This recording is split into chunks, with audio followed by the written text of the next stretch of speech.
முகிலன் சேட்டை சேனலுக்கு வரவேற்பதில் மகிழ்ச்சி.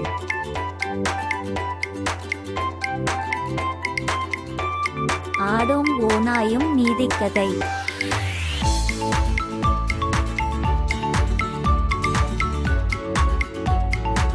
அந்த ஆறு ஓடும் பகுதி அழகானது. அங்குதான் எல்லா விலங்குகளும் நீர் அருந்த வரும். அப்படி நீர் அருந்த வந்த ஆட்டுக்குட்டி ஓடிவரும் ஆற்றின் சரிவு பகுதியில் நீர் அருந்திக் கொண்டிருந்தது.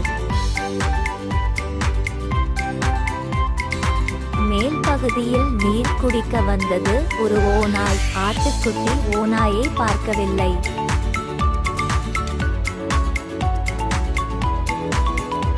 ஆட்டுக்குட்டியை இரையாக்கிக் கொள்ள தீர்மானித்தது ஓநாய். ஏன் இப்படி தண்ணீரை கலக்குகிறாய் என்று கேட்டது ஓநாய்.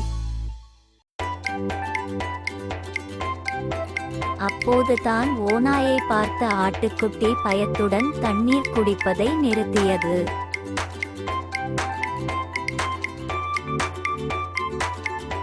நான் எப்படி நீரை கலக்க முடியும்? தாங்கள் குடித்த மீதி தானே கீழ்ப்புறம் வரும் என்று மெல்லிய குரலில் கேட்டது. பதில் பேசுமளவுக்கு திமிராகி விட்டாயா? நீ கலக்காவிடில் உங்க அப்பன் கலக்கியிருப்பான்.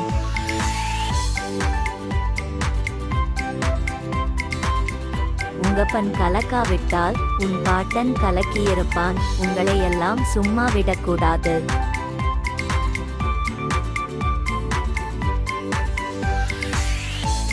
என்றபடி ஓட முயன்ற ஆட்டுக்குட்டி மேல் பாய்ந்து அதை இரையாக்கிக் கொண்டது.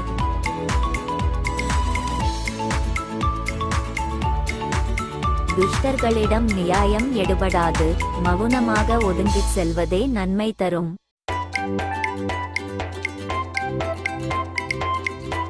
துஷ்டர்களிடம் நியாயம் எடுபடாது. மௌனமாக ஒதுங்கிச் செல்வதே நன்மை தரும். காரியத்தை சாதித்துக் கொள்ள வேண்டும் என்பதற்காக எப்படியும் பேசுவர். அவர்களிடம் எல்லாம் வாய் பேசாமல் செல்வதே நலம்.